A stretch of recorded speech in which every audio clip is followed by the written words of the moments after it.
What's up, everybody? Welcome to Podcast Now. I'm Alex, and in this video, I want to give my final thoughts / predictions on Batman in Gotham Knights. Now, we have talked about Batman for over 2 years in this game, right? It's really what split, I would say, the internet apart regarding Gotham Knights from that very first DC Phantom trailer, opening seemingly at the end of Arkham Knight, only, no, they're doing their own thing, right? But they're starting the game with Batman being dead. So what we know that they have told us, right, is that's basically how the game starts. They showed in the IGN first feature the first 16 minutes of the game, but they purposely excluded the prologue.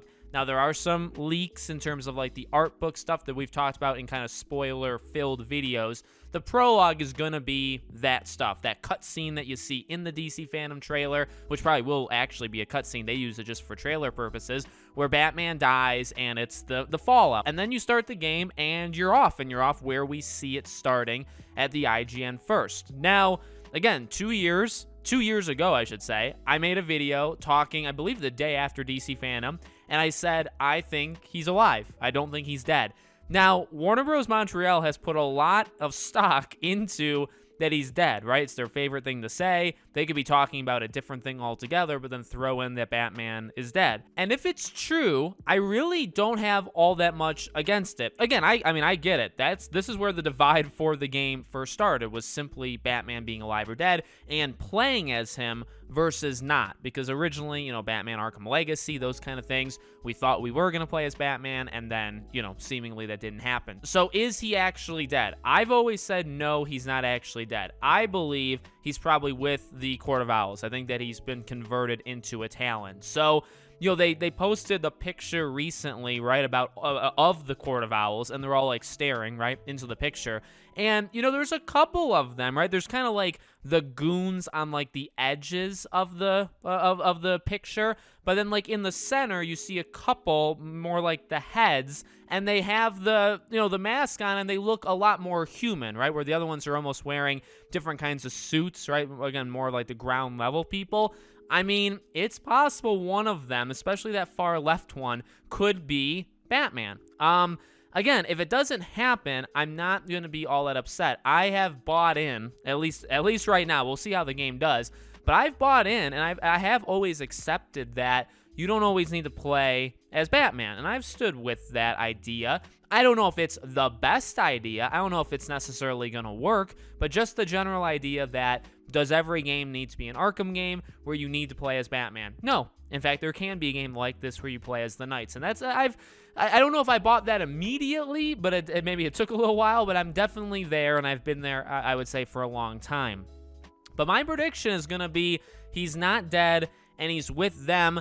I feel like how this game is going to do it, right, is the opening, again, cutscene, how he dies. I could imagine him coming into the game before the ending in 2 different ways. Number one is Clayface. I think Clayface would be an interesting path you could go down to bring him back.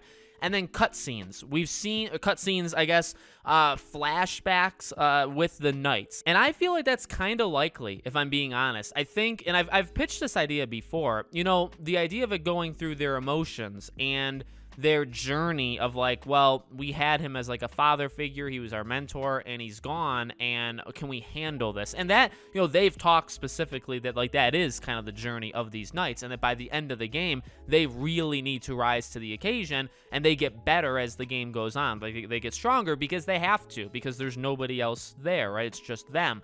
I think a way of pushing that could be these flashback mentor you know, ideas or relationships that they had with Batman. I think they'll probably help each other, as we've seen in cutscenes when they're in the Belfry and they're just kind of talking to each other. They're going through some emotional trauma of losing Batman. But I could imagine that you could have a flashback, one quest, one mission, and of course, you'd only be seeing the one person you're playing as. Maybe not, though. Maybe it's like a cutscene that all four of them are transferred into the same thing. See, actually, when I say it like that, it definitely doesn't work. So maybe it is just one quest with the one person you're playing as, and they're reliving, you know, Batman kind of teaching them the way, like when they first showed up. I guess they could do it individually, because you'd imagine Red Hood's journey to like joining the Knights is not the same as Robin or Bat, right? They all kind of went through their own individual journey. So I'd like to see that. And I think that's a way of, obviously, again, number one, bringing Batman back in some way where you'd be able to hear him talk and participate in the game a little bit.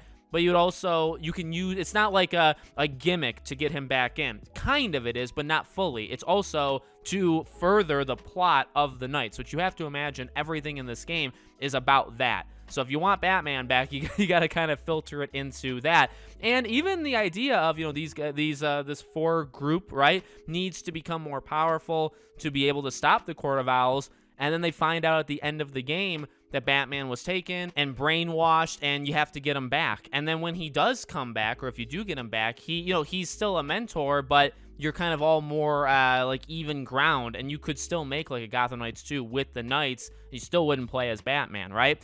I would say this, early on, I was even floating the idea of maybe there's like an end game where you could play as Batman.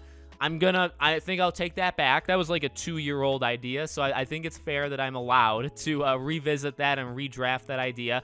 I don't think so. I think it'll be these 4. I do think there's a very good possibility that there's additional characters through like DLC that they add in afterwards that you'll be able to play in like a end game kind of thing. Well, you'll have like a quest line for them, and then when you're done, you can just use them in free roaming. I can imagine that for like a Stephanie Brown or something like that. But I originally pitched that idea, I guess, for Batman, and I don't think that's gonna happen. I think because you can still have a good blend. I know they're so hard on, well, if Batman's there, maybe he takes away people's care for the Knights and they only care for him. I don't agree with that, but if you allow us to play as Batman, I could hear that argument much heavier. I think that argument holds more weight if you say, well, we're afraid that if we give you control over him, we're going to start hearing the word Arkham quite often, and we're going to have people just playing as him and not the Knights. Even when the game's over, like the end game, they're going to only be playing as him, and I really don't think they want that. They've been too hard on it for like 2 years. They've been way too kind of annoying with it, but if that happened, I could see why they'd be so worried about it, right? So I think a good blend, again, is you have him in the beginning, you have him maybe in one quest and like a flashback. Obviously, he's going to be brought up a lot. He's going to be brought up a ton in this game. But physically, like seeing him or him like participating in their lives, beginning, one quest where it's like a flashback thing of like a grand lesson he taught them like 3 months ago. And then the ending where they save him from the Court of Owls. Obviously, that last part doesn't have to happen though, right? I think if he is dead, if he's fully gone, obviously, that end prediction is not going to happen. You'll just defeat the Court of Owls and be done. But I do still think you'd have that flashback. So that's what I'm not expecting it because they say he's dead. So that means he can't be in the game at all. But no, I think it's possible. And that would be my prediction, is I do think we'll see him more than just the beginning of the game. That's a very safe prediction, I think. But I feel like that's going to be right. And ultimately, we'll see. So let me know what you think. Do you think he's dead? Do you think he's dead, but we'll still see him? Do you think they'll rescue him from the Court of Owls? What do you think? Let me know in the comments below. Make sure you guys are subscribed, bell icon turned on. If you want to follow me anywhere else, all my social media is in the description below. Thank you guys for watching, and I'll see you all on the next one.